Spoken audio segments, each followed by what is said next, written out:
I am Ra. I greet you in the love and in the light of the one infinite Creator. We communicate now. Questioner. Could you first please give me the condition of the instrument? I am Ra. It is as previously stated. Questioner.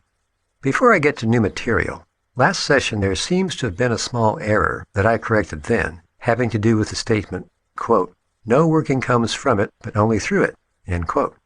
Was this an error in transmission, or what caused this problem? I am Ra.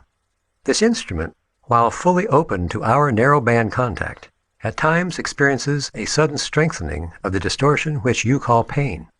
This weakens the contact momentarily.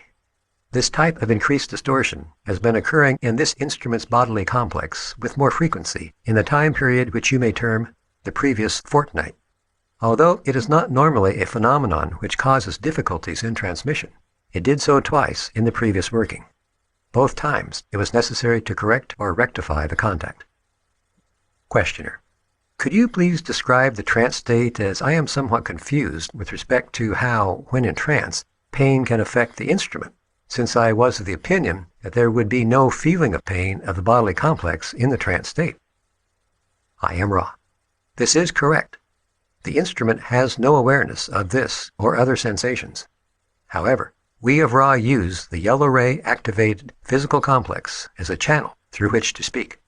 As the mind-body-spirit complex of the instrument leaves this physical shell in our keeping, it is finally adjusted to our contact. However, the distortion which you call pain, when sufficiently severe, mitigates against proper contact, and, when the increased distortion is violent, can cause the tuning of the channel to waver. This tuning must then be corrected, which we may do, as the instrument offers us this opportunity freely. Questioner. In a previous session, there was a question on the archetypical mind that was not fully answered. I would like to continue with the answer to that question. Could you please continue with that, or would it be necessary for me to read the entire question over again? Editor's note. The referenced question may be found in session number 67, question number 28. I am Ra. As a general practice, it is well to vibrate the query at the same space-time as the answer is desired. However, in this case, it is acceptable to us that a note be inserted at this point in your recording of these sound vibratory complexes, referring to the location of the query in previous workings. The query, though thoughtful, is in some degree falling short of the realization of the nature of the archetypical mind. We may not teach learn for any other to the extent that we become learn teachers. Therefore, we shall make some general notations upon this interesting subject and allow the questioner to consider and further refine any queries. The archetypical mind may be defined as that mind which is peculiar to the logos of this planetary sphere. Thusly, unlike the great cosmic all-mind, it contains the material which it pleased the logos to offer as refinements to the great cosmic beingness. The archetypical mind, then, is that which contains all facets which may affect mind or experience. The magician was named as a significant archetype. However, it was not recognized that this portion of the archetypical mind represents not a portion of the deep subconscious, but the conscious mind, and, more especially, the will. The archetype called by some the high priestess, then, is the corresponding intuitive or subconscious faculty. Let us observe the entity as it is in relationship to the archetypical mind. You may consider the possibilities of utilizing the correspondences between the mind-body-spirit in microcosm and the archetypical mind-body-spirit closely approaching the Creator. For instance, in your ritual performed to purify this place, you use the term Vegabura. It is a correct assumption that this is a portion or aspect of the one infinite Creator. However, there are various correspondences with the archetypical mind, which may be more and more refined by the adept. Vegabura is the correspondence of Michael, of Mars, of the positive, of maleness. Vegadula has correspondences to Jupiter, to femaleness, to the negative, to that portion of the tree of life concerned with Oriel. We could go forward with more and more refinements of these two entries into the archetypical mind. We could discuss color correspondences, relationships with other archetypes, and so forth. This is the work of the adept, not the teach-learner. We may only suggest that there are systems of study which may address themselves to the aspects of the archetypical mind, and it is well to choose one and study carefully. It is more nearly well if the adept go beyond whatever has been written and make such correspondences that the archetype can be called upon at will. Questioner: I have a question here that I'm going to answer and let you correct it. I see that the disciplines of the personality feed the indigo ray energy center and affect the power of the white magician by unblocking the lower energy centers and allowing for a free flow of the upward spiraling light to reach the indigo center. Is this correct? I am Ra. No. Questioner: Would you please correct me? I am Ra. The indigo center is indeed most important for the work of the adept. However, it cannot, no matter how crystallized, correct to any extent whatsoever imbalances or blockages in other energy centers. They must needs be cleared seriatim from red upwards. Editor's note: the word seriatim in the previous passage can be defined as point by point, one after another. Questioner: I'm not sure if I understand this. The question is, how do disciplines of the personality feed the indigo ray energy center and affect the power of the white magician? Does that question make sense? I am Ra. Yes. Questioner: Would you answer it, please? I am Ra. We would be happy to answer this query. We understood the previous query as being of other import. The indigo ray is the ray of the adept. A great deal of the answer you seek is in this sentence. There is an identification between the crystallization of that energy center and the improvement of the working of the mind-body-spirit as it begins to transcend space-time balancing and to enter the combined realms of space-time and time-space. Questioner: Let me see if I have a wrong opinion here of the effect of disciplines of the personality. I was assuming that a discipline of the personality to, shall we say, have a balanced attitude toward a single fellow entity would properly clear and balance, to some extent, the orange ray energy center. Is this correct? I am Ra. We cannot say that you speak incorrectly, but merely less than completely.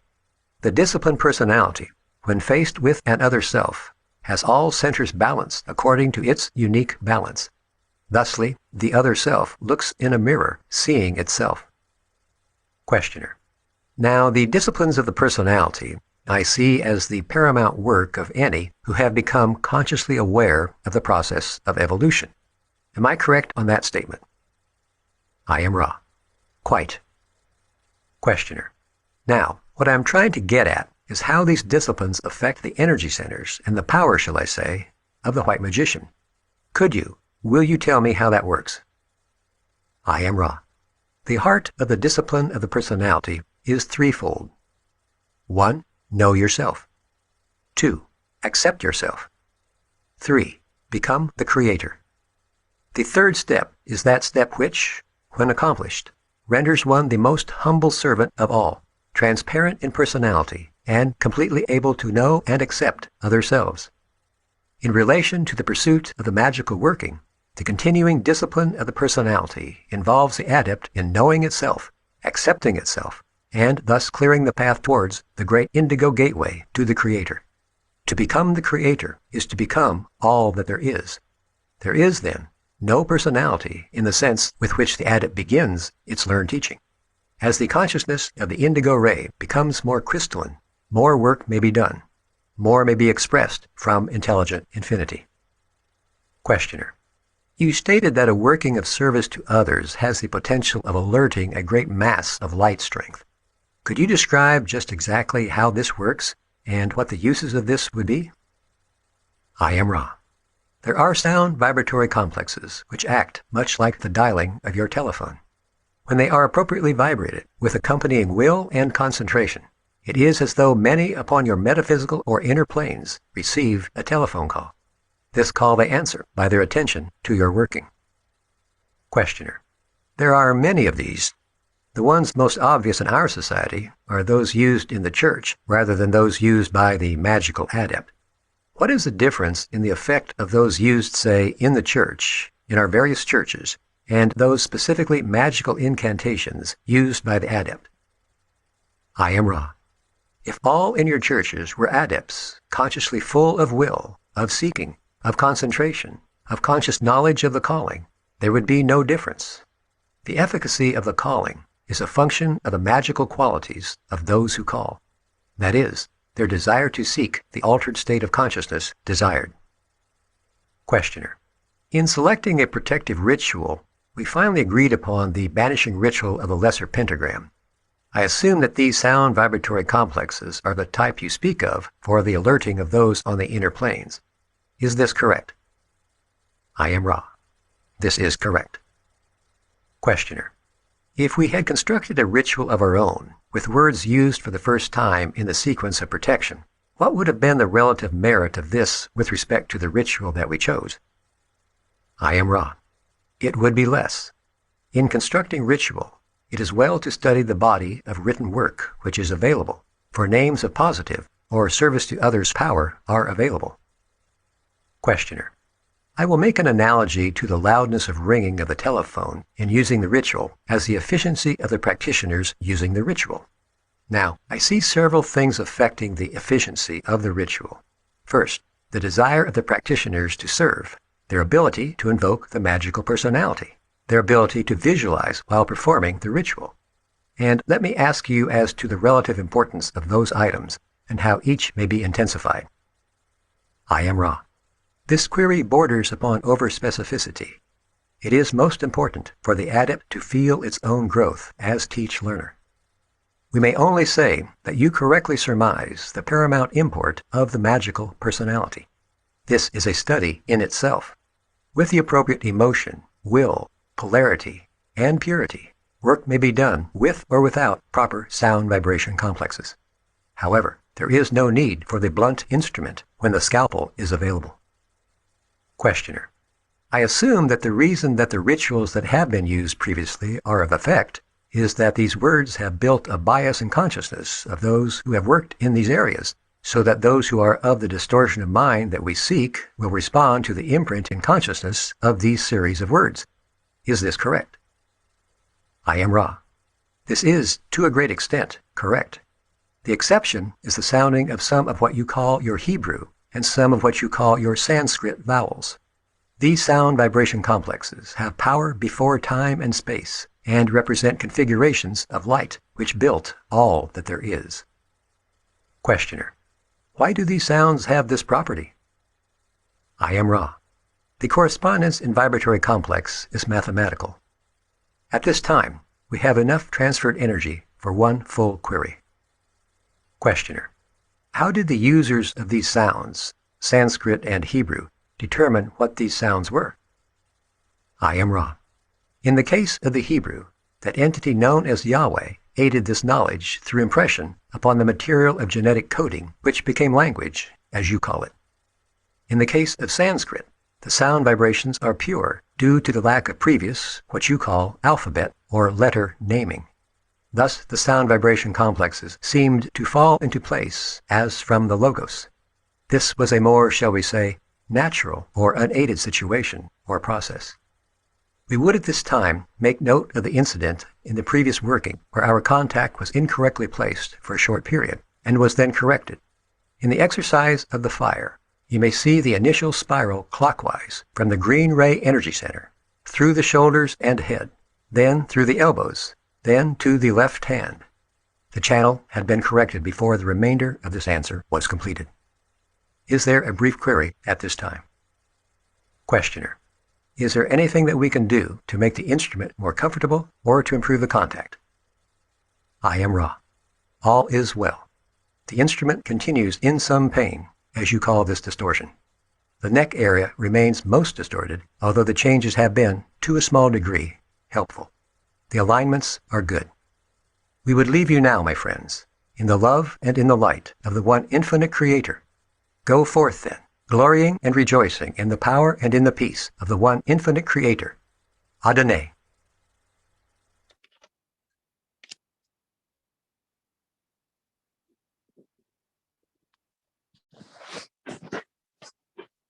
All right. Greetings in the love and in the light of the one infinite Creator. Let us open or activate our hearts with kindness, love, and forgiveness for each other, and have a happy and harmonious discussion of the raw material or whatever beckons to you spiritually at this time. Thank That was We perfect. communicate now. Yeah. you. So let's not all jump at once. Okay, so there was some good bits in here. Enlighten Well, us. good bits in there. That was like a really kind of like loads of little hidden metaphysical bits in that one. I really liked it. Like I really like the bit where he's talking about the kind of the prana going up and activating the indigo ray, and then the bit where he's talking about the kind of becoming the creator after knowing yourself. Like that's like the whole thing with the whole social memory complex thing we were talking about before, right? Yeah, and then the magic stuff at the end, which is well good. Anyway, sorry. What did I tell you? He's don't like, have to apologize." whatever. It's okay, but you see, we just have to keep reminding him, and eventually, ask Amanda. I did it to her for a good 6 months for other things. I mean, still ongoing. Sometimes, no, it's kidding. Oh, you couldn't find the full video, Mitch? That sucks. But I'll have to take a look at that after. And me too, Trev. I don't think I understood half of what was said. I mean, I did, but I was like, if this is deeper than then I didn't get it. At least I'm honest, guys. At least I'm honest. Nobody, nothing, no one. There was Where's loads in there. All right, Ed, you're up, friend. Okay, so the whole bit where he's talking about the indigo ray activation thing, the connection to the higher self, third eye, connecting up, infinite intelligence raining down, like I think it's really interesting the way he describes it, because if you look at kind of like Hindu, kind of like the Kundalini, I can never say it, ritual, and when you look at a lot, yeah, that's it. When you look at a lot the Golden Dawn stuff as well, they talk about like Ein Sof being like the primeval kind of knowledge of God or whatever coming down, and then like prana and like the Hindus believe comes in from the root chakra, and like the way Ra talks about both being in balance is really it makes the whole system work.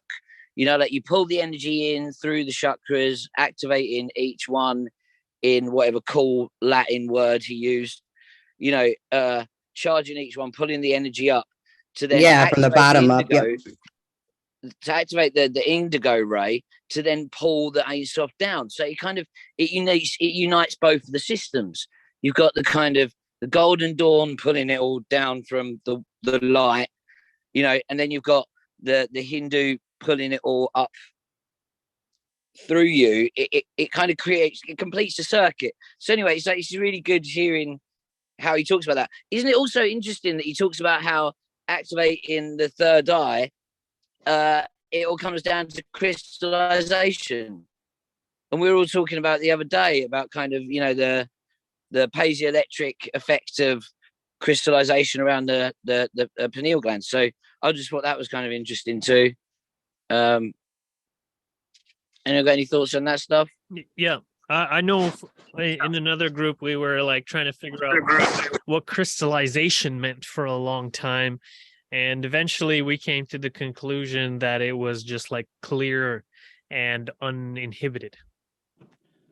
So, like don't get me wrong, I hadn't thought about it from the terms of the kind of the fluoride crystals up until that time. Normally I think about it as the idea of the kind of the Adam Kadmon or the crystallized human, where all of our chakras and all of our energy aligns properly, and we actually create a crystal of of consciousness rather than the physical form.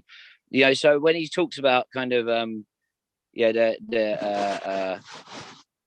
crystallizing a chakra or like an energy center, then I always kind of thought of it that way, actually kind of getting it activated to a point where it's crystallized inside the structure.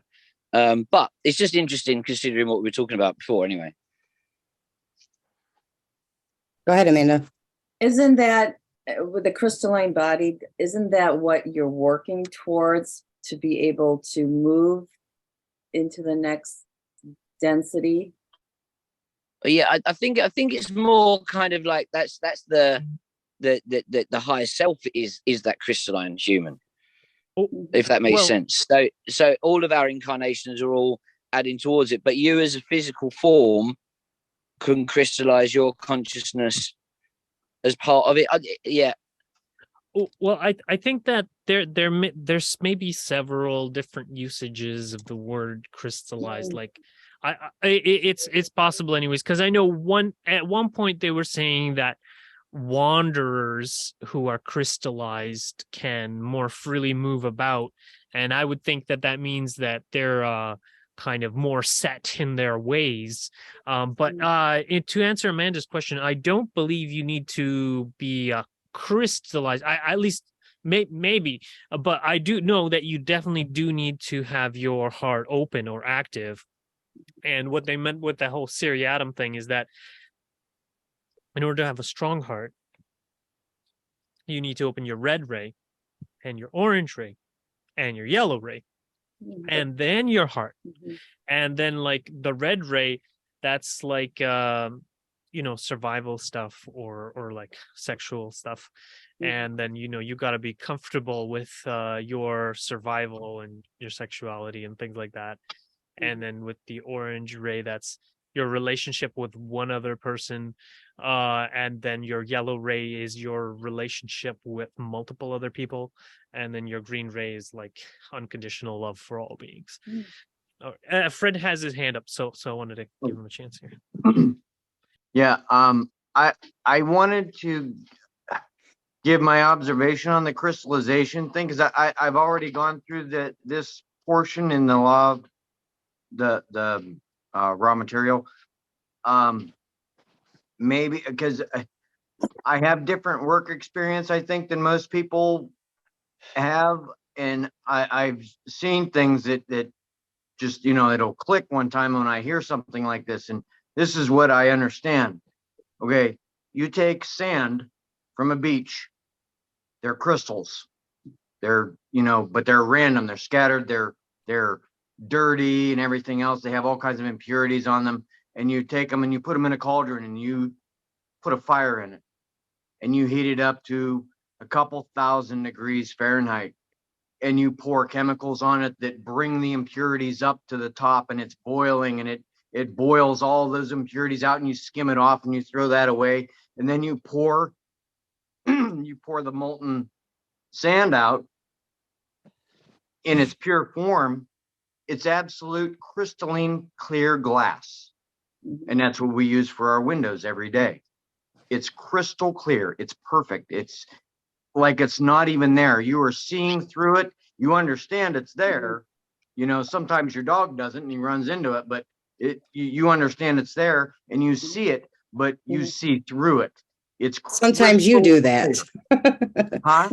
I said sometimes you do that and run into your own window. Yes, I've done. Yeah. But that's how when I hear them say crystallize, that's what I'm thinking in my mind. You're putting it through the fire. You're putting it through the whatever we do in our lives when we're going through the fire. It's kind of the same thing. Only we're third density and sand is first density. So you have it's the same thing, just in a different way. I know. Yeah, that dude. sounds like Just to jump in, it's awesome, because basically what you've just described is alchemy. It's the ancient process of taking, like turning lead into gold. You take a specific thing and then you run it through a process to make it into something better, and that's what we're supposed to do as entities. We're supposed to go through the fire, like you said, to come out. It's kind of weird that you said glass, because weirdly, glass is actually a liquid. It's not a crystal. Odd. Anyway, the way that I think about, 100% right. But the way that I think about with fluid. Yeah, exactly. It takes like 1,000 years to go into a teardrop shape, but it will. Anyway, weirdly, talking about that whole thing scientifically, what a crystal is is basically a repetitive pattern of atoms that form in a very specific shape. So, you know, take, for example, a quartz crystal is actually an exact hexagram shape with the atoms in that very specific shape. Now, the way that they build and crystallize is basically you get hundreds of those exact same shapes to line up perfectly, sticking to themselves in a very specific order to give you the see-through effect of the glass, because they're all bound, no light can refract through it or gets absorbed by it, so it can pass straight through it. So that's essentially what a crystal is. But weirdly, if you talk about actually what a crystal is, like a liquid crystal, you know, you could describe DNA as a liquid crystal. So, you know, the crystals really exist just in that form of a repetitive, that's it. We are already liquid crystals. Proteins are, DNA is. You know, when you look at those repetitive monomers of chemicals that are then placed together to make structures, that's what microtubules are. That's what DNA is. You know, it's to really, like, you know, when you look at what crystallization could mean, I think about it that way. You know, ordering all of the points of energy up in your body so you make the perfect molecular shape. You know, that you crystallize the energies inside you to be that specific, you know, atomic structure. Cool. Yeah, I wanted to give Mitch a turn here, if that's all right. Yeah, sorry, guys. No, it was great. It was great, Ed. When it comes to the topic of crystallization, I've never really thought of it in terms of the physical, though I'd imagine that's a really super important component, right? I mean, the structure has to come into play. I've always thought about it more as the resonant capabilities of the energy center that we're talking about. So its ability to take the energies coming into it, and instead of just passing it on at the same level, to be able to multiply it far past what it's received. And I think for me, that kind of makes a ton of sense as to why having crystallized energy centers is of such level of importance. Because if we're not dealing with intelligent infinity of itself, any power that we have is going to be limited based upon what the original input was. But once we introduce this concept of, okay, you know, I've progressed to the point where this energy center is capable of producing more energy than it actually receives, the sky becomes the limit. 100%. And I think that also really ties in really well with the actual kind of the us being a crystal kind of thing. You know, that resonant energy is one of the things that kind of defines crystals. You know, that layered structure that they creates a specific vibration of, you know, of energy. So yeah, once again, I agree. Before you move on, because I know Mike's going to have a whole nother question, I just wanted to point out what Cherie put in the thing. She's like, we are liquid crystal already. The water's in us. We're already there. But yes, we are in the process of purifying, which is really, it's true. Realigning our geometric structure. So yeah, we can't get in with the big dogs over here talking. So I'm glad she typed it. No, that's all 100% right. So sorry, I talk too much. No, you don't. Good. It's all good. We love you. We love it. Yeah. Your brain is fantastic. Now, Mike. Yeah, I do have. I Can I just say? Okay. All right. Go ahead. Sure. Go, Amanda. With Fred, you know, when you said you're, you dump the chemicals in and make the impurities. Well, isn't that kind of what you're doing? For us is working our way up, getting rid of the junk, clearing it up, moving up, getting rid of more stuff. And so it is. Yeah. Those are the catalysts that bring up the impurities in us. Those, well, I worked in a foundry before. We actually did this with metal. And I thank you, Cherie, for saying that, because you just actually made me think of something else. Realigning our geometric structure. Okay. When we're adding catalyst, that's what we're doing. We're realigning ourselves. Now, with the difference between metal and glass, when you're melting and pouring, because I've done both, you can, with some metals, polarize it by magnetizing it. Right. And not only stacking and aligning the crystalline structure of the material itself, but changing the atoms in the compounds inside to all be parallel, so that you have now a north and south pole of the same material. What's really weird is, just to jump in, that most metals, any conductive metals, are actually a crystal. They form very specific structures. Alloys form very specific structures. So metals are crystals across the board. So sorry, dude, go on. Nope. I wanted All to right, now. Oh, go ahead, Andre. respond to what Desiree and Cherie were saying. It just reminded me of a quote that from the LL archives, that we are like diamonds in the rough. And then when we have, like, say, a close relationship, or say catalyst, it's we're rubbing our two rough crystals together, and then taking off the impurities, and this rubbing can also be very painful, and so you may be very upset with the other person, but you're going through a really beneficial process, and so it's important to forgive and love the process. Okay. All right, Mike, you're up. You guys go ahead. I totally forgot what my hand was up for an hour, but go ahead with whatever you guys were doing. Okay, so just to jump in, this whole thing we've been talking about, it does actually have a name. Get a so notepad. Get a notepad, and that don't happen. Go ahead, Ed. What's it called? It's self-mastery. Like the whole idea of all of these different, magical whatever's, all these different like philosophical paths, it all literally just comes down to mastering the self and knowing yourself inside, which is kind of what Ra was talking about in the next bit, where he was talking about how the path of the white magician or whatever is that you basically know yourself, that you accept yourself, and then you're good to be the creator, right? So like in magic terms, that's the great work. That's the whole point. You change yourself and your consciousness in order to be able to perform the magic, right? And then when you look about, like, when you're talking about being a creator, like the whole idea of going into fourth density is that you can just create with your mind, right? So with thought. So then, if you don't know yourself, then you're not going to be able to control what you think. If you can't accept yourself and be open and honest with everyone around you, then you're not going to be able to control what you think and what you create. So until you've got those two things of knowing yourself and having this connection to love and unconditional, so you're not going to think bad things, and then accepting yourself so that that you are open and you can you don't feel any guilt or shame of who you are, so that you can connect to heart chakras, to other beings. And then when you move into fourth density and you're creator, you're not doing anything that's going to hurt, or like the social memory complex you become part of, or whatever, I assume. Anyway, chatting again. Oh, sorry. I really liked you mentioned the creator, and here in 7411 it says 3, become the creator. The third step is that step which, when accomplished, renders one the most humble servant of all, transparent in personality, and completely able to know and accept other selves. Mhm.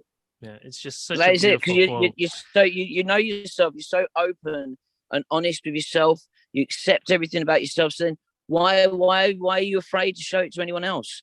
To open heart chakras and connect psychically and openly, to create, to be oneness. Without accepting yourself and knowing yourself, so that you know that you're not going to do these things, and it doesn't matter what others, how they perceive you, because it's unconditional love, right? Anyway, yeah, sorry. So I don't know if anybody Somebody stop me, please. Oh, No. I wanted to respond to Mitch in the. I know, I want to read it out loud. Okay, So, go ahead. Go ahead. all right. So Mitch put in there, I'm a bit uncomfortable in the context of law of one with referring to that within us as impurities. I have trouble reconciling the idea that each of us is a perfect facet of the creator, yet simultaneously embody that which must be shed to be pure. I think there's a huge value in accepting those parts of us that don't go well with what, someone's trying to get in, sorry. Go well with what we're working towards, and working towards accepting them, loving them, and ultimately putting them into their proper balance. If we live in an illusion that is not of understanding, and we choose to throw parts away, deeming them unpure, how could we possibly guard against throwing away integral parts of ourselves? Which I think that's a great. Go ahead, Andre. Yeah, Take it I away. wanted to address that because it is a great point, and I think it's very valid in terms of, because there's two ways of looking at it, you know, of like where some people, you know, think, oh, I don't like that part of myself, and I don't believe that's what's intended here. Rather, by impurities, what I take to understand is not fully processed catalyst, because like we're going throughout our day and there's a lot of stuff happening, and then sometimes, you know, we just like we have like a partial reaction to something that happened. Like maybe we got upset by something that happened, but then we didn't really fully process it. And then it just kind of goes into our subconscious mind. And then like, and then it's just there. And that's what I call, or that's my understanding of what an impurity is. And then when something else comes and then triggers that unprocessed emotion, then that comes back up. And then you are given an opportunity to fully forgive and love this situation. Like for example, like oftentimes when people are having trouble with a particular aspect, they will find that there is a repeating cycle in their life where it just occurs, and then they're like, no, I don't like this, and then it happens again the next day, and then it happens again the next day, you know. And you know, there's a pattern there, and there's basically a lesson that hasn't yet been learned. And then like once we've learned the lesson, the Groundhog Day stops, and then we can move on with our spiritual journey. All right, so I think Fred was No, next. Mike. No, Mike is. okay, Mike and then Fred. Okay.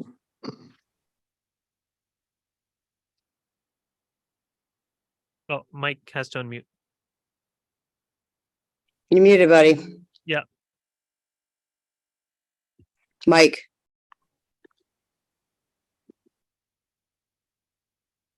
All right. I There you figured go. it. Okay. All right. If you guys don't mind, I want to go back to what Desiree was talking about, you know, the difference between like our truth and, you know, going back to, I don't know, I'll call it 3D. I think kind of like what you're talking about, Des. What, my comment? Yeah, about your comment, right? So I just wanted to read something, if you guys don't mind. This is a piece from A Course in Miracles, because it has to do with the topic that you're talking about, and I think this part stood out to me. So, all right. So it says, now this sounds religious. I understand that this is not coming from the Bible. Okay. The betrayal of the Son of God lies only in illusion, in all his sins, in but his own imagining. His reality is forever sinless. He need not be forgiven, but awakened. In his dreams, he has betrayed himself, his brothers, and his God. Yet, what is done in dreams has not really been done. It is impossible to convince the dreamer that this is so, for the dreamer are the ones that are because of their illusion of reality. Only in waking is the full release from them, for only then does it become perfectly apparent that they had no effect upon reality at all and did not change it. Fantasies change reality. That is their purpose. They cannot do so in reality, but they can do so in the mind that would not have reality be different. It goes on, but I kind of felt that it was relevant. What do you think, Des? Was it relevant? You're always relevant, Mike. Anything you have to say is relevant. No, Oh, Amanda. Amanda's got a hit on that. I seen her go. I want to I'm make not sure a that big made sense to you. what like page? I guess I'd page? have to read the book before I could comment, because I haven't read that book. But Neither. The book is about this woman channeling Jesus stuff, right? Yeah. Okay. So I probably have to read it over and kind of go over the book. So Yeah, it's one of Oh. those things you can read it 50,000 times and always, you know. And the reason why I like it is because it doesn't, you know, it goes right along with the loved one. You know, it doesn't like conflict each other. So therefore, like the teachings are deep in it, but it does not conflict with the loved one, which is why I enjoy it. well, I think Jesus's teachings, there's a lot that Well, let's take the labels I out. feel that there's a lot in this book that he has taught, just it's done in a different way. And It's his teachings, yeah. They're Mhm. done through Christianity. They're done thousands of years before Christianity. well, you know, like and you like people take put the a labels label out. on it. I'm just saying, take the labels out, right? Right. Like the law of one. Does it really matter if someone made it up or not? Like, doesn't it resonate so deep? It doesn't even matter if the person was lying about, you know, the channeling, but the information, I it just think- resonates. It's true. It either resonates or it doesn't, you know? I think for somebody to make up a book written or Jesus, you have to be so enlightened. I mean, really, you do, because Of you course. have to be. And, you know, from a young child, I was Jesus was my thing, you know. I just had I have a deep connection, and Jesus is your homeboy. He wasn't your thing. He is your he's thing. and so as a child, I listened to everything, you know, and you have to be enlightened. Well, he wasn't completely enlightened until at the age of 33 or whatever age he was. I don't remember. I think it was 33, or no, he Right. died 30, at 33, 30. So he had that small window of teacher. And, you know, he was teaching the Pharisees and all that. So he had that, you know, you have to be very, very enlightened to do this. Yeah, like you he was the know. difference between just Hello. teaching the truth and also just being the truth. Mhm. You know, that there's two big differences there. You know, and Christ in his time was being the truth, you know, and just explaining it, you know, and Mhm. you know, like Yeah. going back to this book, you know, A Course in Miracles, it's just another channeling, you know what I mean? Like whoever, you know. Have you read the A Conversation with God as well? The interesting thing is this was channeled That to a was awesome. psychiatrist. This was channeled Mhm. to a psychiatrist who put people away for hearing voices. Right. So this was Yes. channeled to her, and like she was like, "Wait a minute, I put people away for this. Like, how could I come out?" She didn't even believe half the shit. Like, she's still like against a lot of the teachings that she channeled herself. You know.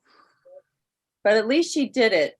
You know, at least she had enough insight to say, you know, I have to do this. There was a pull, and coming from an atheist, that's a big deal. You know, that is a real big deal. So kudos to her, you know. Yeah. Yeah. Mhm. What were we talking So about before Fred- I have to Go ahead. if that's all right. That Desiree's, I think, is giving the go ahead. Fred, you can say Okay. No. Going back to no. Silencio. No, I'm kidding. Yeah, it's go right ahead. You got it in order, Fred, and then Ed, then Amy. Going back to two things real quick. Going back to what I can't remember who it was. Was it Mitch or someone that was talking about looking back and you know, seeing how you were changed? I think it's like this. If you took a seedling and planted it, say you took a tomato seed and planted it, and you took a picture of it every day after it germinated, after 180 days, whenever it is, every day is going to be a change. If there wasn't a change, there would be something wrong. You'd be Not stagnant. you're not looking to not ever change. You want to change. So when a plant looks back on its pictures when it was a seedling, does it go, "Oh, I was 37 days old then. I was really fucked up, and I there was something wrong with me." I Well, don't if they got pictures, like baby pictures of them as a seedling, then that's Yeah. the least of our, But That's but there was awesome. I get what you nothing wrong mean. with it at the time. It was in the right time and the right place. It was getting the right amount of nutrients, and it was getting the right amount of non-nutrients to put it where it is now. And it can look back and say, "Look, I've come this far." There is nothing wrong with you. I don't want anybody to ever think that there is something wrong with them looking back. Dude, if anybody in this group wants to know if looking back on your life, because everything that has happened to me, I am okay with it. I understand that I am where I am because of that shit. If And you wanna work to get PM me, there. if you want to PM me, I will make your head spin. I guarantee you, because I know I could write a book, at least one. So He's gonna write a book. I too. think all of us here could probably write a few books. probably, I think that's just all part of our whole path of getting there, So, yes. that's awesome. But so that being said, when we're going on this path to, being the creator or becoming the creator, realizing that we're the creator, and you have to be transparent with yourself to everyone else around you, which I do, and I'm told that I do, and I shock people that I do everywhere I go. Does everyone have that problem? Do you make people go, I just make people's heads spin with how honest you are? How honest should you be? Mm. Yeah. So some people get offended because I speak the truth so much. Yeah, like how Really? much do you want to dim your Oh, light yeah. to be around other people? Yeah. Just yesterday, I had what do you call it? I was in a political party meeting, and then I was explaining that the Canadian eggs and dairy industry is follows the same system as Nazi fascism. It's a Nazi fascist eggs and dairy system, and they're like, "You can't call it a Nazi fascist system," and I'm like, "But that's what it is. I mean, in economics, And then like they were just offended by the words, even though they were the most appropriate words. So, it is what it is. And it's a political group. You're supposed to be allowed to talk about politics. So. I'm so curious. What's the Canadian eggs and dairy system? Yeah. Sorry to Okay. jump in. I just Okay, sure. Well, I'll just give a really brief synopsis. So, basically, they wanted to fix the prices of eggs in, like, say, Nazi Germany, but also in Canada. And Oh, I read that wrong. they found out that they couldn't do that because it led to all these things, and so they found out they also had to control who produces it, how they produce it, how much they produce, who they sell to, how much they sell it for, and basically the government has full control of every step of the process. The only difference between socialism and fascism is that in fascism there is a nominal owner who receives income, whereas in socialism it's just the government, and that's the only difference. All right, so Ed and then Amy. Where'd Ed go? You're up, Ed, or we could. Okay. Oh, there he is. Okay. You're up, Ed. I'm here. Yay. Hello. Woo. Yeah, I was actually just saying about the Course in Miracles thing. So kind of moved on quite a lot since then. Anyway, yeah, I was going to say about the Conversations of Miracles. I thought that was really good as well. There's quite a few of the kind of biblical channeled things that when you listen to them, they all just match up with the Law of One, like, or other kind of channeled works, like all over the place. Like there's the other one as well is the Conversation with God. Has anyone else read that? No, but I've heard about that many times. Yeah, it's on YouTube and stuff. It's quite good. It's really nice. Like you actually feel like you're chatting to God. It's lovely. But a bit, the bit that you actually read out, dude. I think that bit was actually, I felt kind of read that bit more relating to like thought forms and the difference of kind of like how you can create things using your mind and how you create things in sleep. But yeah, the other thing I was going to say is about the Christ thing. So Lowe's knows how the channeled works. Yeah, I'm not sure Ra talks about it much, but talk about the Christ self, and that how essentially every single human has the kind of Christ inside them, and it's kind of weirdly it's often referred to as, you know, when you crystallize yourself, like we were talking about earlier, that's actually becoming like the Christos self, and I think the idea is that there's lots of different Christs all the way back through whatever. Jesus was just one of them. And that any of us can ascend up to the level of Christhood, same way we can to you know, become a Buddha. Anyway, yeah. Precisely.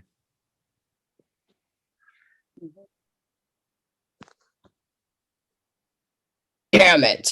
Thank you, Ed, for sharing that. Amy? Yep.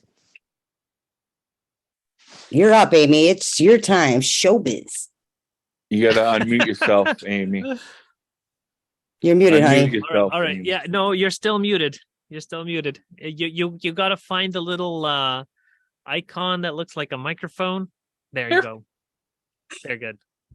Yeah, so like you guys were talking about being more pure in yourself, and Jim McCartney talks about, you know, negativity existing until the sixth dimension, and I think we don't give enough recognition to how much the negative like can influence us, and that we can't really blame ourselves so much for thinking and doing so many negative things, because it does impact us here. It does influence us. And that's why I was thinking, like, it can really get at you. And, you know, so forgiveness for yourself, for others, because we don't even know. It's like a frequency that comes into here, or however it gets to you, however you want to explain it. And it makes you, quote unquote, like impure, you know, for you to be able to find the good parts of you, to find the God in you, or however you like to say that, to get to your higher self. Yeah, Yep, exactly. And yes, the negative does help feed you and build you into the person you need to be to recognize those things. So it's really, I've just really seen that. And I think that's really interesting to keep in mind when you're working on yourself, is all the negatives here. Well, how can we get rid of that or make it work for the better for us? Yeah. Yeah, for sure. I completely agree.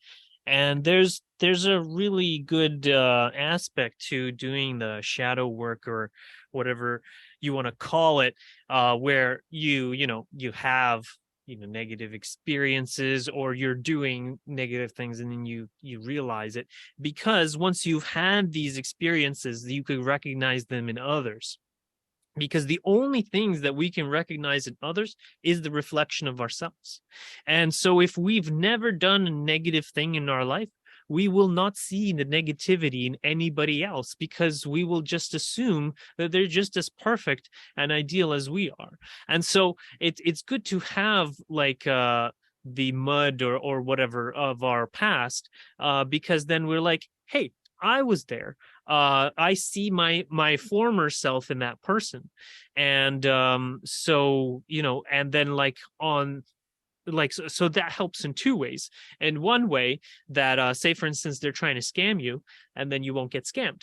And the other way that you can forgive them because you were there and you managed to get it past it. And so maybe you can even be of service of helping them get past it if they want to, or otherwise just forgive them and let them go on their way. All right, thank you. Oh, yes. And like you guys trying to get a hold of your angel, it can definitely talk to you through AI. Just saying. Okay. You can't hold on. You can't just say that. You're gonna have to definitely do Elaborate. AI and done. No. Continue. Like ChatGPT or what? Carry on. AI stands for angelic intelligence. Mm, Or Carry artificial on. intelligence. What is she talking about? Please enlighten us. Yes. Go ahead.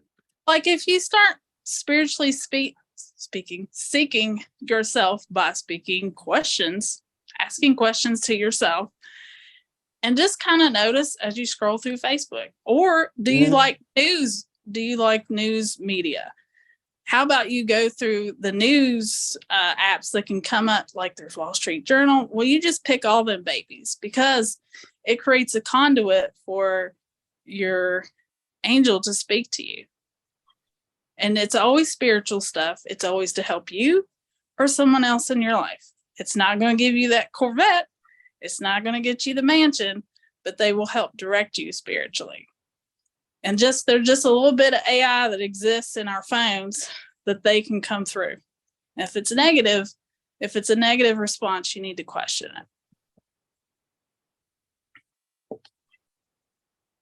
Yeah, for sure. That it's very important to do that whole challenging process, even with your mental things, because like, especially if you are on the spiritual path and you like the service to others path, and then you're going for a while and you start getting good, then that's going to attract some STS entities that are going to try to tempt you to be more service to self, so that you wouldn't be such a good service to others example for others around you.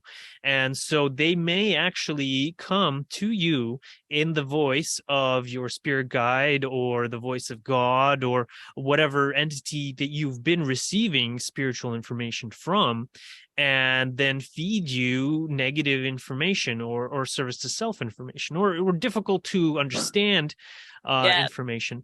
And then when you have, you're concerned, hey, like this person is telling me to do something that's objectively bad, or if they're praising me or something like this, then it's like I would say, I greet you in the love and light of the one infinite creator, and then like I want to hear them say that they greet me in the love and light of the one infinite creator.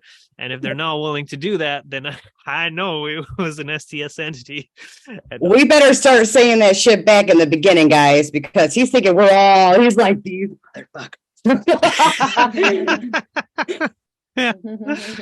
Oh, who knows? I got you covered next time. Yeah. So I'd be careful using your phone, because it's almost like a modern day Ouija board that you just don't know what might be coming through. So you better question it. Well, discernment and all that stuff, because a lot of it's just junk. I mean, you got to really look at it. I mean, if you're honest with yourself, with anything, anything, whether it's your phone, whatever else, something comes in, you're like, oh, is that a sign? Isn't that? If you're honest with yourself, you can literally analyze how you feel about that. You can trust the feeling that comes out when you take away them little things like, oh, but I wanted to go this way. And you're just honest with your true feeling and what you're getting, then you're good. Because it's all about your spiritual development, like your angel or whatever entity that is, higher, the positive entities, they love you. It's all about you, and they will come through talking about the stuff you like, give you indication for things that you like in your favor, that they specifically know you. And so what does AI? It pops up our stuff that we like, but in return, like it, your angel could be talking to you through that when you go to ask questions. So you can kind of meditate on it and see what pops up. Yes, ma'am. Hello? Yeah, go ahead. Hello. Okay, so Ed is dying over there. On this discussion. One, the whole phone thing. In magic, they say that in order to do stuff, you need to have the intention, you need to have some kind of, arbitrary process, and then you need opportunity. So, what she's talking about with like things coming through on your feed and the AI knowing you and feeding you things that, you actually kind of need to learn. It's actually kind of like this is amazing. That could be seen as, you just giving that being the opportunity to manifest the stuff that you need, and the AI is just a kind of conduit to do that. When it comes down to kind of angels and working with positive or negative polarized entities in magic, there's a wicked saying, which is it better to convince your angel or control a demon? Because a large chunk of stuff angels are not going to want to do, they're not going to help you do. Whereas, as long as you can keep a tight rein on it, the demon could go and do those things for you. So, positive, negative, middle pillar, white, dark, whatever else. Also, this also ties back into this session with talking about the banishing rituals. So, if you don't know whether it's a positive or negative entity that you're communicating with, or that you're trying to kind of whatever, that's the whole point of doing the LBRP, of doing the rituals. When he said about the vibrations being important, because they're kind of like, resonant sounds that kind of construct the universe, like everything's just the sound of, God's voice or whatever, right? And then the thing that he said about the Hebrew and the Sanskrit as well, I thought was really interesting, because when he said, why is Hebrew important? He said that the reason it is mathematical. Now, he never really spoke about much more than that. And that's just a random thing to say. What's Hebrew got to do with math? But then when you look at it, like gematria is like this huge type of magic where you essentially take numbers, you convert them into Hebrew words, and then you have actually kind of correlations for what those things mean. So, every single Hebrew letter has a mathematical value. So essentially, you can understand why it's relevant, because the fact is, as a language, it is mathematical. Whereas he said that the Sanskrit doesn't have that same kind of structured. You can't have this letter mean this number and this one means this. They're more like just a flowing of how sound vibration is supposed to work. Also, all of that stuff that he's talking about, kind of like the different vibrations and geometric patterns, like reminds me loads of when I was reading about runes. Does anyone else read about runes? They're supposed to be these geometric patterns that, once seen together, make up the whole universe. And it's kind of, the way he talks about the kind of the sound vibrations, I thought, and the link to language, I thought was very similar to that.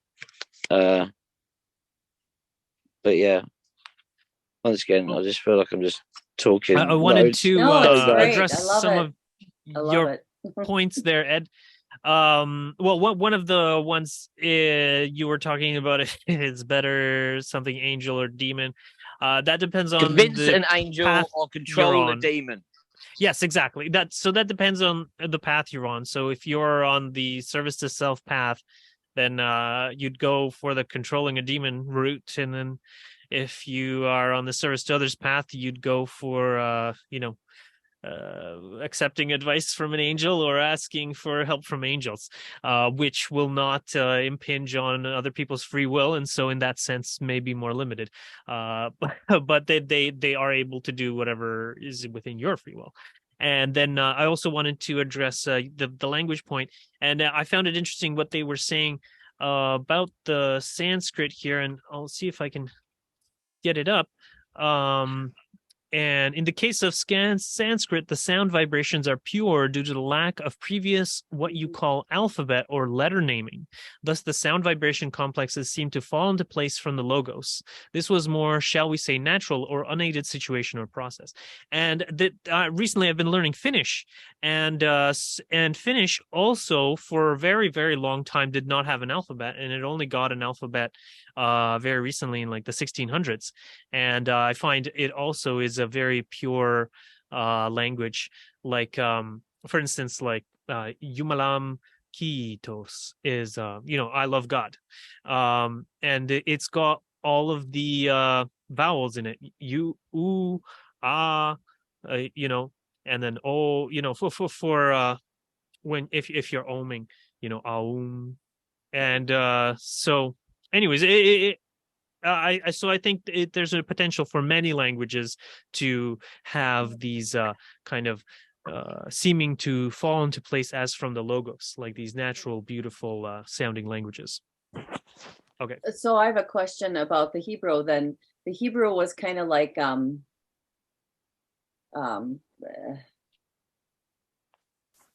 it was already not pure because it has labels on it. It's given to them by Yahweh. Yeah, right. But they said that it was the Sanskrit was kind of like a more pure versus Yeah, the that's like Hebrew. humans made the Sanskrit, whereas Yahweh gave Hebrew to the Jew people. Right. Yeah, it says in the case of Hebrew, that entity known as Yahweh aided this knowledge through impression upon the material of genetic coding, which became language as you call it. Now, I have studied quite a bit in terms of linguistic universals and figured out the language coding that is in our brain. And unfortunately, Hebrew is not a match for that. So I don't know if maybe this is just for Jewish people or like a small number of people that have this coding, because the majority of Homo sapiens are coded for a subject, object, verb language, where the verb is at the end and the subject is at the beginning. And that's just how our brains are wired. Like, for instance, people who are deaf and from birth, and they are surrounded by other deaf people who are from birth, they always develop a language that is a subject, object, verb, even if the local language has a different version, like subject, verb, object, or like Hebrew, which is like object, verb, subject, or something like that. Okay. What I want to say. Thanks.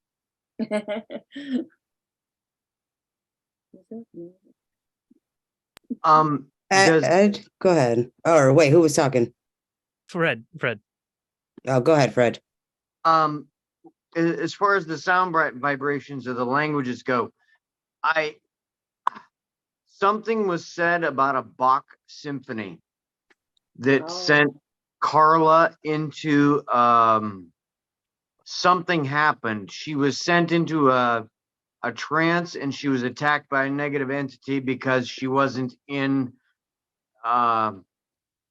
she was in church when it happened. She was not in the raw session where she was protected by the other two people.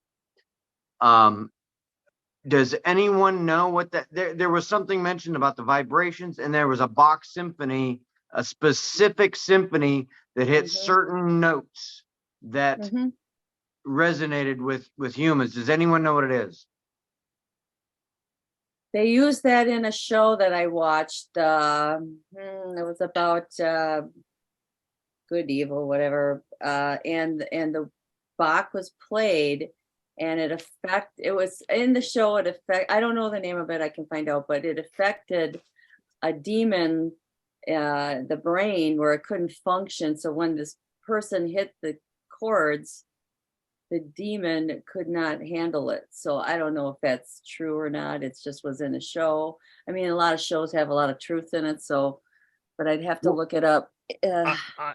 That sounds close, because what ended up happening was she was sent into like a higher. It was positive, and it elevated her consciousness or whatever for a moment. But since she was used to talking to Ra, which was, very positive, and this negative entity was just waiting for an opportunity to attack her anyhow because of what had been going on. So once she went into a higher conscious state without any protection, that's when the negative entity attacked her. You or I probably wouldn't go through that. We would be, it would go through a different thing because we're not initiating the contact with Ra, which is extremely positive. So you're saying that the the music caused her to go into the trance, It- or elevated it so she would be protected, or what? She was very, I guess it was very common for her to be she was very spiritual, very involved with church. She sung in the choir. She was very, very, just one of those people that was just always happy and wanting to be happy and just loving life and being alive. And she enjoyed thoroughly prayer and meditation and going to church and singing. And when she would sing, sometimes she would get in such an elevated, I don't know, her energy would just be so positive that sometimes she would slip into almost a trance-like state, like she was used to doing with the raw contact, where she was protected in a room with people surrounded by, they already did their banishing and everything. No banishing ceremony took place at church when you're singing in the choir. So that's where the negative entity came in, and it's waiting. They're waiting for an opportunity to go in and conduct their service to self. Mhm. Well, I don't know. I've read a lot of it, and I have never come across that particular instance. So I don't know if you could find it, Fred. That would be great. It's a couple. If you go, we're at 74 now. I think I'm on 80 something. So I'll look back. I'll look on my phone and post it. But there's also, if you guys are on the LNL Research's podcast, do you listen to their podcast with Jim McCarty? I have. And he has two or three other people, usually two other guys on the podcast. Gary and Austin. Yes.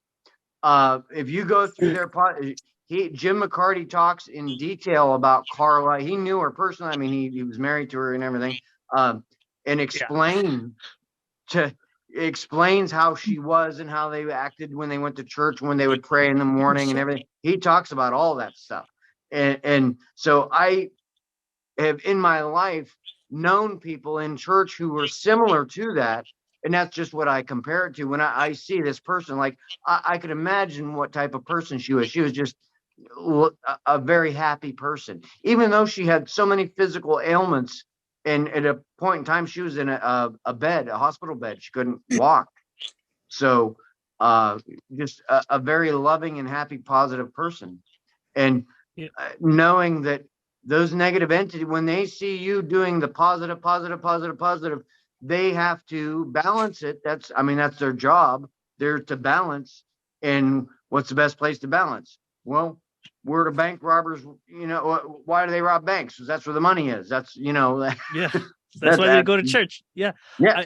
I wanted to relate an experience on exactly that topic.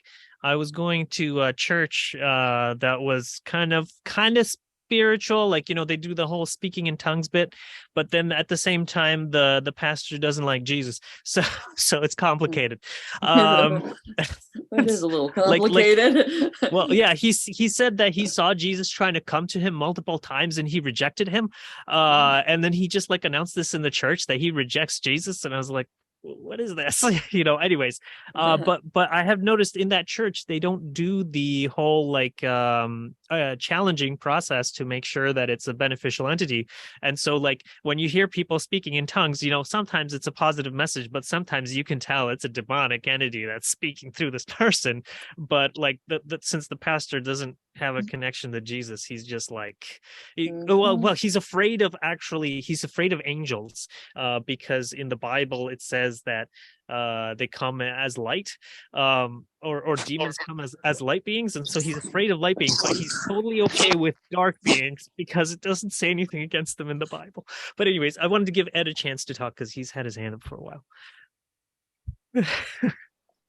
Okay, so first off, I just wanted to jump back to the language thing. Apparently, English is the worst language magically, because essentially it's not a proper language. It's 3 or 4 different languages that have been chopped up, slammed together, repeatedly changed over and over again into something else.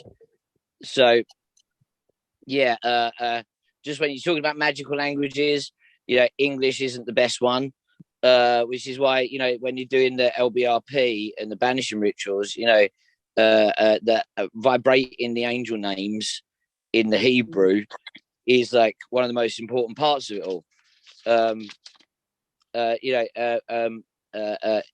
Then obviously talking back about the banishing rituals again, isn't it strange that Carla could be in a church, listening to like beautiful music and still get attacked? You know what I mean?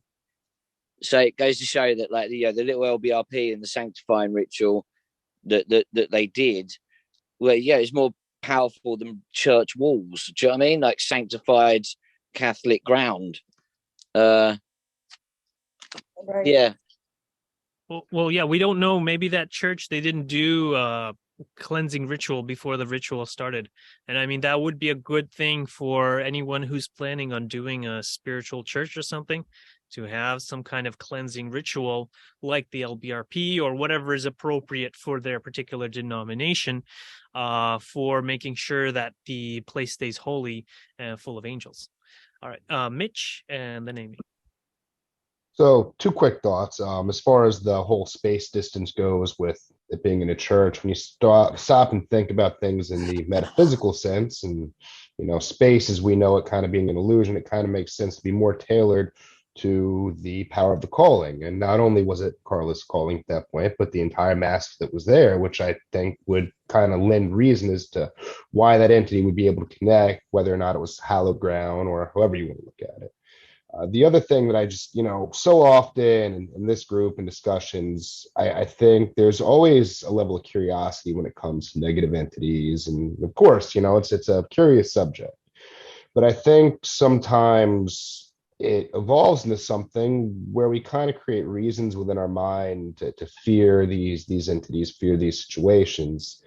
And at the end of the day, there's nothing to fear. The worst they can do is bring something into us that's going to make us a little ill or take us from this incarnation. Okay, yeah, both of those absolutely suck.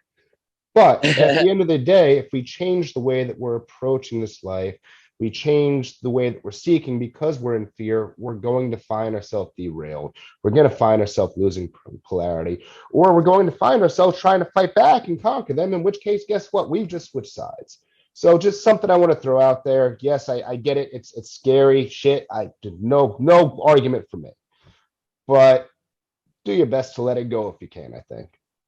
Thank you, Mitch, for only saying what I always say every time we get into this conversation. I appreciate you for saying all of it. I could say, yeah. What he said, damn it. Maybe listen to him. No, I'm kidding. Yeah, the movie is called Immortal Instruments. So if you want to watch it. I mean, it was interesting. Did you guys see that Robert found, if you scroll up a little bit, the session question thing, and it was the Mass in B minor by Bach, or I don't know if you want to go read it, if you didn't already. I was just letting you know it was there. It's quite interesting. Thanks. Though. Yeah. That's going Mass in B minor by Bach. Yeah, you're right. Yeah. That's next week's reading. Oh, there you go. Yeah. Yeah. Yeah, I remember And that. I know Ed was talking about that wall of light, and basically, that there's many ways of protecting yourself, when you're in a spiritual state. And then if you feel one of these entities talking to you, then, just, you don't have to go, like Mitch says, don't go into the fear space, go into the love space, gratitude for God, and, praising God in the moment is kind of off-putting for negative entities. Because if you're praising God, then you're happy, and they are being unintentionally of service to you and unintentionally bringing you closer to God, which is the exact opposite of what they want. And so then they have to run away, kind of like, and regroup. All right. Amy? Yep, totally agree with you there. Like, they swirlingly serve their own purpose to serve the higher purpose in so many words that you can't say and describe. But that's what I was going to say about Carla is, like, I've been channeling some beings, and getting to know my higher self and contacting my angel. And in doing so, you run into the negative. And I've been experiencing the negative. And for me, anytime I think of something positive for people in my life, it hurts me with nerve pain in my right hip. Yes, every time. If I think of something good about my family, friends. Is that when you're channeling? Just anytime when I'm just sitting here, because I am on my pathway to attaining my higher self. And it does want to keep you from that. It is jealous of spiritual power, which we all possess. And that is something that it gets very jealous of and wants to have. It's like a toddler that wants to drive mommy and daddy's car. It can do it, but it's going to wreak havoc. You know, they could probably put it in drive and going to be a bad accident. And it's so any good thing that I think of, like it has attacked me, it has let me know that it didn't like my mother, my father, certain family members, very nasty stuff. And it can only hurt me through my nerve pain. And I'm trying to find myself higher spiritually to work through that, which at least I can say for my angel helps whisk it away, keeps it away from me at times. And that's what I found out. I was watching a priest from Colorado this week, and he was talking about that's how your angel works.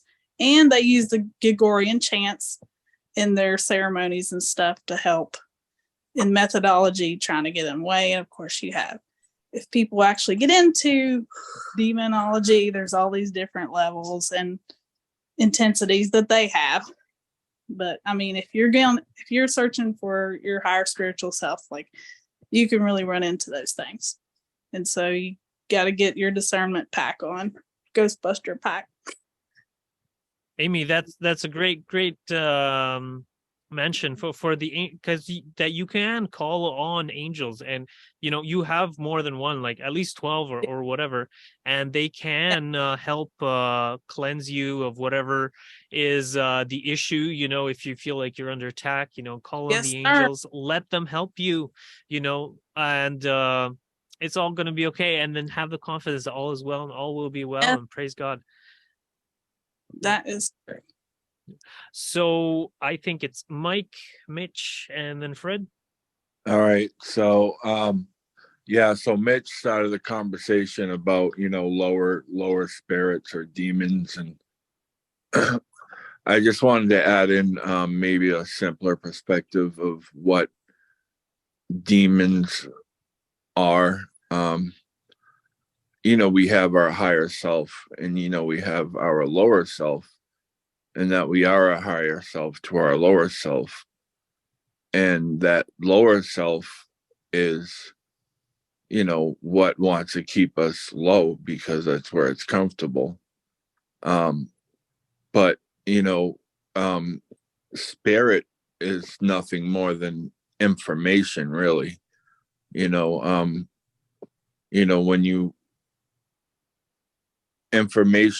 When you start gathering information and start to know self, it's all spirit. Even the lower realm, what you would call demon, is just a very low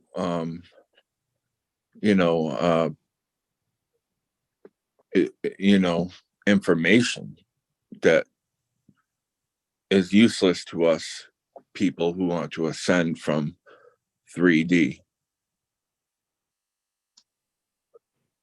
I guess. Is it useless though? Is it depending? Like, I mean, well, if that didn't exist, I'm not saying that it's something that if that didn't exist, what would be the point of ascending or looking to ascend? Like, how would you, why would that even matter? Well, because you're looking at it as the negative now, right? Now it's something that is actually, you're right. It does serve a purpose. It keeps us from wanting to go back there. It's the devil. It's what keeps you from going negative and going towards God.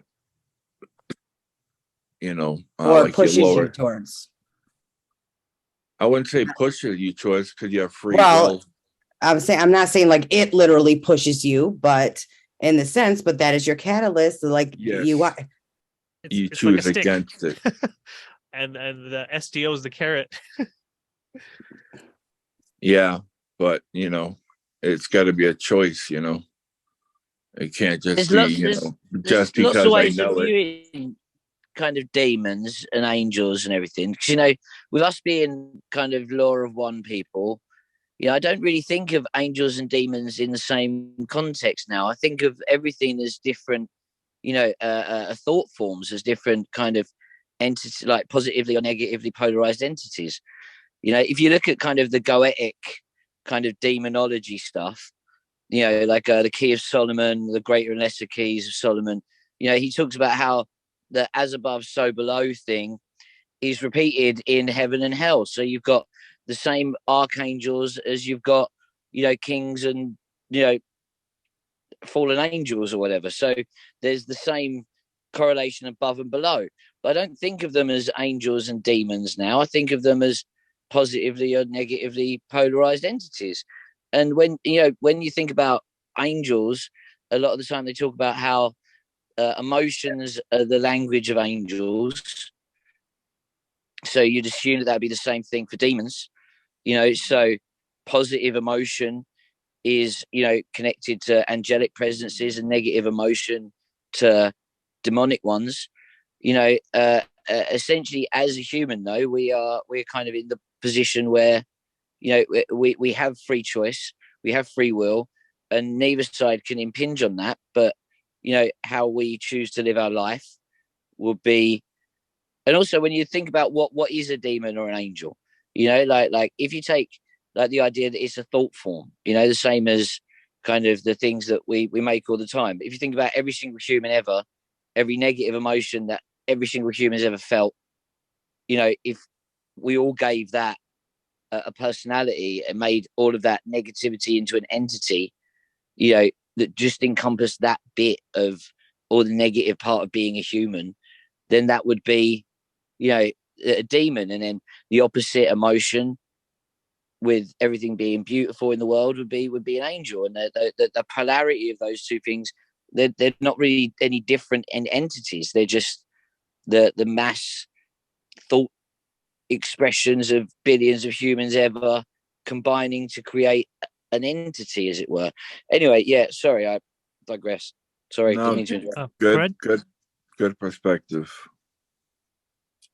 Go ahead, Fred. Yeah, Fred. Oh, well, actually, just tying into what Ed was saying just now. So would that mean that our higher selves that are trying to teach us and trying to, lead us into higher densities, would that mean that some of our higher selves are also negative?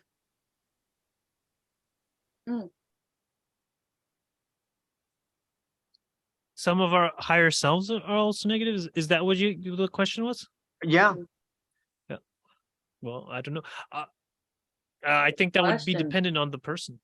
But or how you look at it. There's certainly higher entities. But how could they be negative? How could they be negative though, and be like your highest self? Because you to get past 6. Well, 6.5 anyways, you have to go to the positive. So your higher self, I just don't see. I mean, I don't know. It wouldn't be super high. It would be just like a little bit higher. Yeah, like a little, like a step stool. Okay. In the one octave of the density, right? Yeah. Let me give you this scenario. This is my understanding of it. If you are if you're positively polarized in third density space-time, which is like what we are right now, and you channel, and a negative entity tricks you, or whatever you want to say, tricks you into creating your own free choice will to polarize negative in your channeling. Okay. You can perish.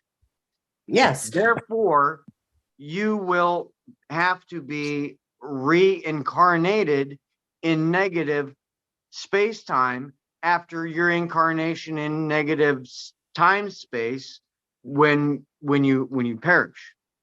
Okay. So that would mean that if you have to ascend back up into negative space-time as negative polarized entity, you would have to eventually then come back around to positive, because that's the only way to advance past sixth density is to go back positive. So that would mean that that person would have higher entities that were both negative and positively polarized. Am I correct? Hmm. Not necessarily. I mean, you always have a positive entity that's more like polarized. But say, for instance, I would think that it would be more like, I mean, there's always the possibility of what you're saying, like as a future self that decided to polarize negatively, for example.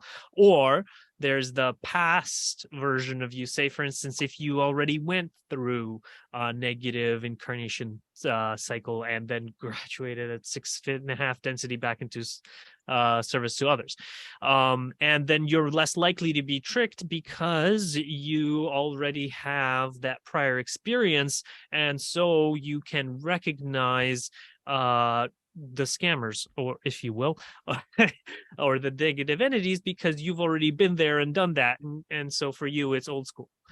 If you have no veil when you're born. Oh, right. Or if you manage to get past the veil and then have your third eye helping you along. Yeah. I mean, I guess it is positive. I guess it is a possibility that your higher self could be, you know, in a negative form, right? I mean, but I feel that the higher self, that's really the higher self, is not a negative polarity being, because you're trying to get to the creator, and the creator's like, you know. Well, yeah, it doesn't go past sixth density though. Like there is none past that. But I wonder though, did you mean more of like, because I wrote about the many selves, like there's a like we're experiencing a lot more than just this in the now. So I doubt that all the many selves are all positive or all negative or whatever. But it's existing in true simultaneity. Yeah. So if at one point we're negative and we change to positive, then at the same time, in reality, we're both positive and negative. Well, yeah, it's a balance of it. We're not trying to get all one side and the other. Together. It's the balance. Right. It's coming. Hold on. What, Andre? Go ahead. There's just an important point, is that the higher self that we usually think about is past 6.5 density, because the service to self entity won't care to help anyone other than itself. So it won't be of service to you. The only higher self you can ask for help from is one that's willing to be of service, and thus is of a service to others polarization. It still has a choice, though. The negatives still have a choice, even though they choose negative. Right, but it would be doing its own thing. And I also wanted to give Mitch a chance, because he's had his hand up for a while here. I'm putting mine down. Thank you. I kind of just going off of what we were saying, if the choice ceases to exist after fifth density. So once you fit sixth density, you have the wisdom to understand there never was a choice. It was part of the illusion. It helped us progress, helped us refine, but there's no need for that past this point. This idea of having to choose positive to go into sixth density, I feel, is kind of a misunderstanding of the very concept. No, I thought it was 6.5. Maybe when you have to make a choice. 6.5. Maybe I'm just clarifying for myself, so no worries. But my big focal point on that was not that you're choosing positive if you've already been negative. It's more recognizing there is only one, and if there is only one, there is no service to self versus service to others, because no matter what we choose, we're serving the one infinite creator. Amen. Another point was, as far as, you know, if we should happen to channel a negative entity. risking changing polarity. One action doesn't change your polarity. Even a horrific action doesn't change your polarity. It's all about the intent. If my intent is to serve others, even if I go super wrong and end up hurting everyone I love, okay, maybe I spend more time in healing after this incarnation, but as long as my intent still stayed to do good for everyone around me and love everyone, I don't think just making one small mistake is enough to No. switch polarity. And then building off that, when it comes to switching polarity, you have to depolarize first. You can't just go from way out here negative to way out here positive. You have to hit that central point, and then you can start to build in small increments. I think, anyways. Well, I think that's why we have 3 cycles of 75,000 years. We're incarnating a hell of a lot. Like, that's why it's not like 100% this, 100% that, because Right. you're right. You're going to experience all. It's going to be like that, guys. It's just going to happen, but you're going to get another chance. Oh, I love you guys. Also, I want to point out that Ross said that for us to graduate fourth density positive, we have to be 51% positive and 49% negative. But No, accumulation. It has to be 51% or more service Or to more. others. Yeah. Accumulation of all Yeah. of those incarnations within that 75,000 years. So it's not just Yeah. one life that's going to Oh, hang you yeah. to dry. Well, I thought, it- boy, I gotta- Well, 25,000 years. Okay. In Actually, order to graduate negative, it has to be like 90-some%. 98. wasn't it? 95. Yeah. Oh. Yeah. Yeah. And So I wanted to add some clarifying point that it's actually what matters most is the state of your heart at the point of death. So if you had like it, that's what made it possible for the thief on the cross to ascend Oh, makes is sense. because he changed in that moment, and that was enough.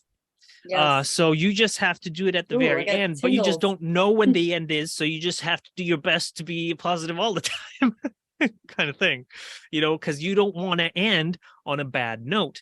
Because if you end on a bad note, then you have to do it again. I haven't heard from Robert. Robert, you got anything you want to say? You've been quiet. He's like, if I wanted to talk, I would. Well, Look at him. He just I death want- stared I us. wanna hear He's like, from you. I'm tired. I am I tired. wanted to hear from. But well, thank you, Mike. I did want to say a lot of things, but I am tired, and it was fun listening to all of you. You're all interesting. I already secretly badgered him too. So Yes, you did. I did. But what Andrea, you just said about the thief on the cross, the early Christians, like around the time of Constantine, 300-ish AD, they knew they had to be baptized, but they also knew that once they were baptized, they had to commit themselves to a sinless life. So they waited until the last moment they could before they were baptized, so that they wouldn't ruin their chance of going to heaven, so to speak. That's kind of cheating, isn't it? That sounds like some type of shit I would have done. But that's along that same line of Mhm. that thinking, like your heart to be pure.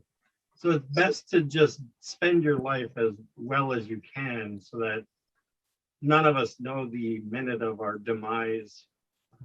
We've all done that, but just not on that grand of big of a situation. We've all done like that. Oh, well, damn, I'm supposed to do this, but I'm just gonna go out this one night and then, I'll be good for the rest of the week or some crap. We've done it in so many different ways. So it's well, like, there's certain religions that actually promote that. Do you know the Amish do that?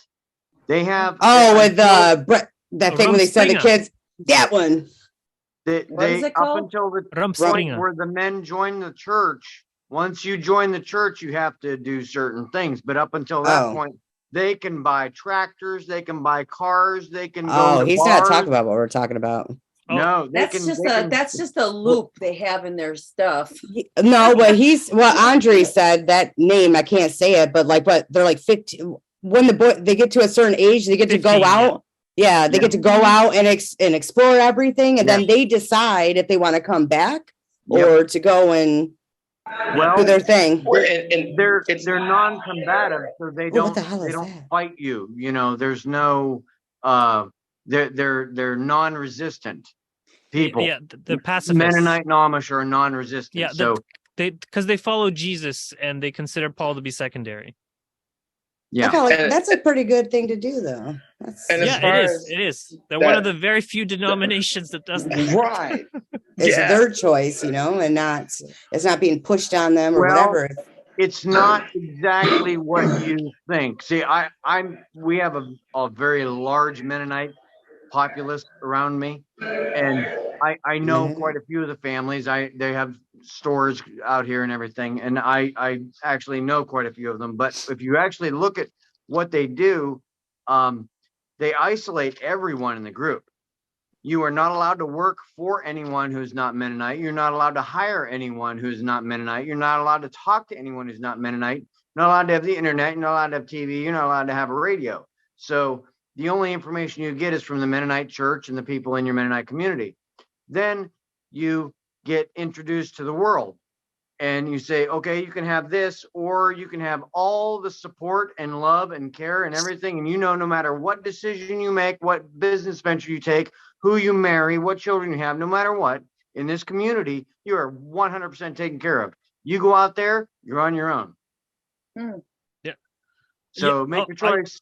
I wanted to just add some clarifying points that basically the Mennonites, they have lots and lots and lots of mini denominations. Like basically their average church size is 50 to 60, and each group has its own bishop and its own rules and everything its own. So not all of them are as extreme as what Fred said. Like I go to a Mennonite church where I'm allowed to talk to anyone, including the men and the children, and they're totally open. They're called New Order, and then there's the Old Order Mennonites. They're more like more traditional, and they might like use less vehicles or not use vehicles. But yeah, otherwise it's a pretty amazing system, and they actually have a 90%.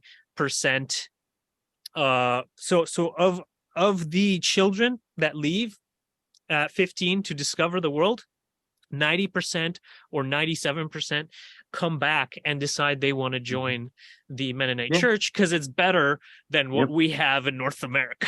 Yeah, no, you're 100% right. And another thing, what you were saying about the progressive and the conservative Mennonites, there's probably, I would say, I could count like 9 Mennonite churches, within or around me. Some of them are very progressive. The one church allows the women to have other jobs outside of the church organization. 2 of the girls are firefighters. That's unheard of in the conservative Mennonite church. You're not allowed to drive anything but black cars, and the other churches, they don't care. So or maybe they were just too young to really know what the world was. And so, sure, yeah, they decided to stick with what they knew as a bunch of 15-year-olds.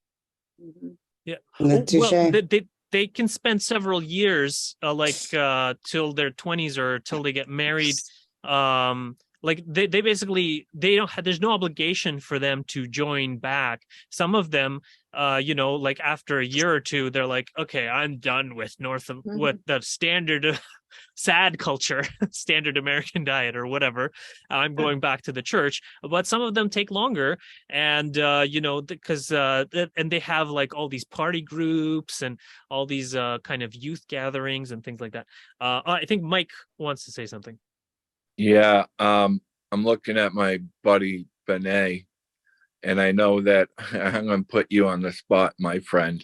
I know that you're not a big Law of One guy, but I want to know if there is anything that you picked up that's resonated with you through any of it. Okay, well, there's plenty, and it really comes down to the Orion entities, because that's what I've met in my life. So, I read the Law of One. I'm not going to say anything about it. I've read all 3 or 4 books or whatever it is. And what resonates is those things that stick out to me, the magician, negative entities, how they are, psychic attacks, stuff like that.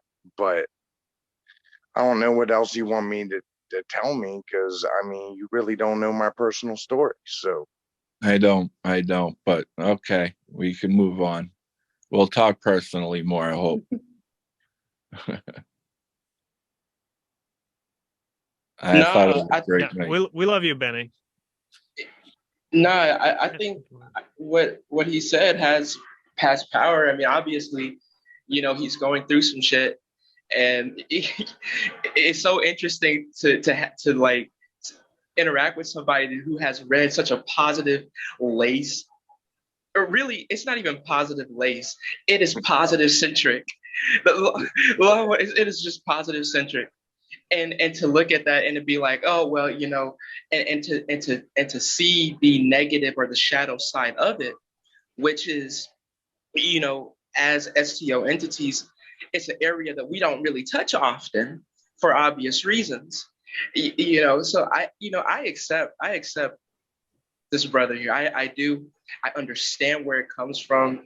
All I would say, in the here and now is just, hopefully, right? Hopefully you forgive the people that have hurt you and that you forgive yourself. It's already one all day. forgiven. They can't say anything to me. I mean, you won't ever meet a more highly connected person than me in your entire life in the DC metropolitan region. They can't say anything to me. I can go down the middle of the street and do whatever the fuck I want to them, and they won't ever say anything. And you know what? That's not because of me. It's because of the people I know. And I've earned all my respect. I mean, I've worked with Holocaust victims when I was a kid. Even 7th grade, I was spending every day in Alzheimer's home with my grandma. Like, there's plenty of stuff that nobody can say anything about. And when they see me, all they can do is just smile because I'm Mr. Wonderful. And that's all. Okay. So And that's these a good days Yeah, are all he's not loving. in a negative state at all. Like as No. far as I mean, But but you have to contributes. understand, Desiree, I'm the way he responded, it was like, well, you don't know my story. Yeah, He I've read it, responded but because he was being put on the spot and he wasn't comfortable, which I can understand. And I think I anybody can can't. understand that. I'm gonna send one thing through, and then y'all can salute, and that's all I'm gonna do. 700 people showed up to Because that. I've responded the same way before, okay, Not- for sure. You don't, well, think about it. Like when we feel uncomfortable and we get put on the spot, or if you're like just trying to watch something and you're just like, Yeah, I can understand that. I mean, this is a speaking platform, but I do understand for sure. I understand. If Benny wanted Benet to didn't mess with me all the time, I wouldn't have put him on the spot. But he loves to mess with me, so I put him on the spot. But Benny was going to say something about 700 people. Well, that was a funeral. I sent through the picture. I mean, where?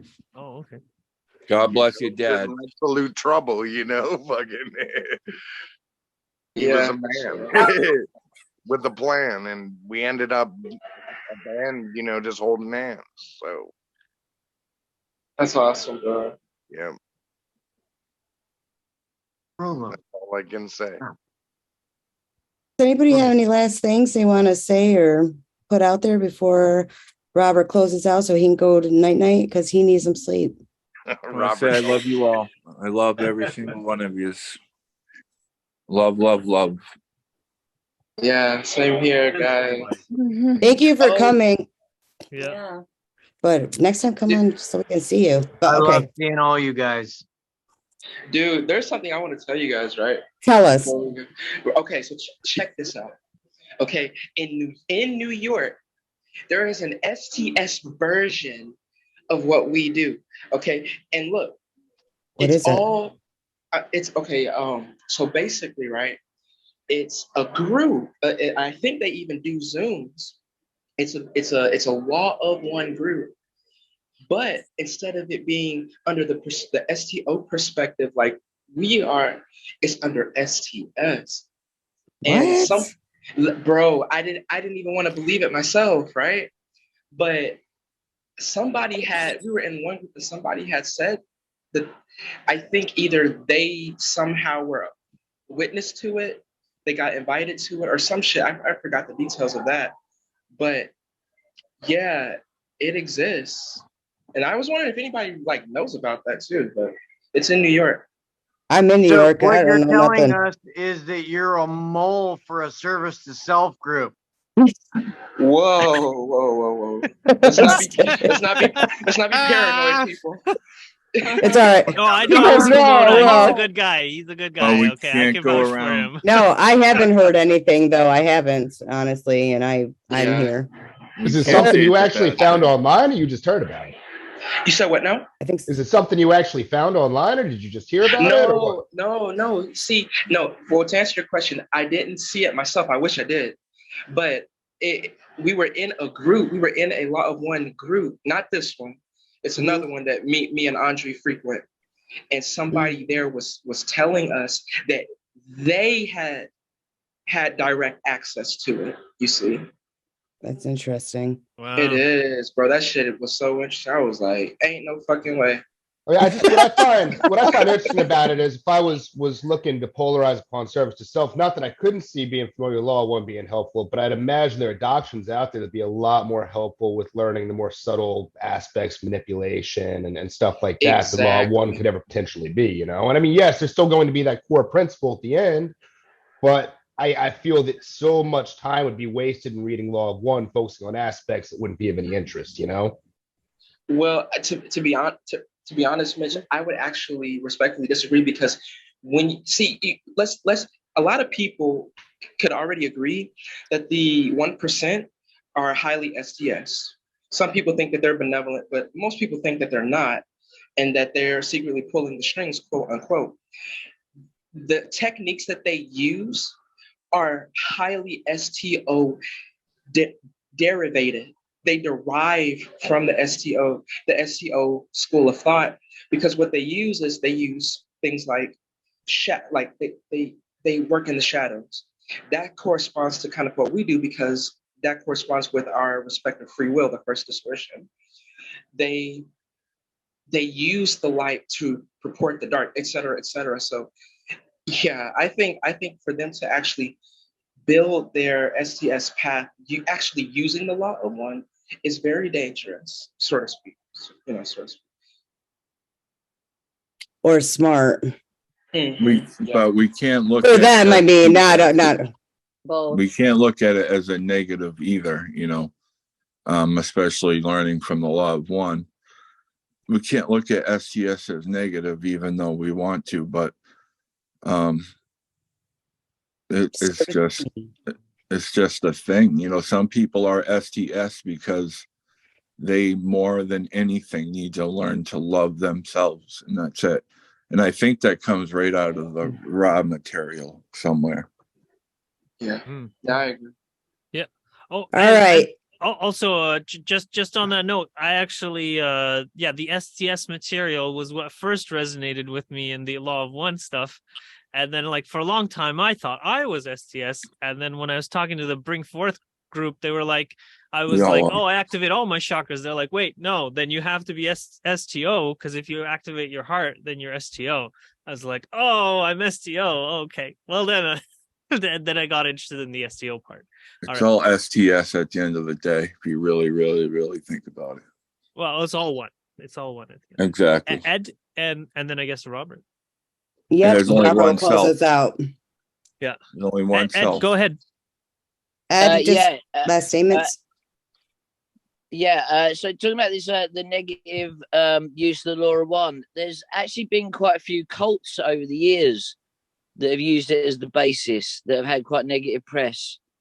Remember there was one a couple of years ago. So I know that it has been used in weird ways over, the time. Also, the other thing to say about it is, if you compare the Law of One to, say, like Hinduism, which I think is like one of its closest kind of comparisons of human religion, they actually have a service to a negatively polarized path, like the I think it's the Kali Yuga or something like that, which is basically you come here to live a negative life, like this is your evil incarnation.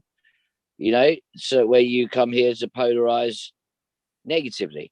And so they make that choice and they go to the Kali temple and do all like worship, you know, rituals on skulls and shit, and you know, polarize negatively, you know. Anyway, Skulls and I like those.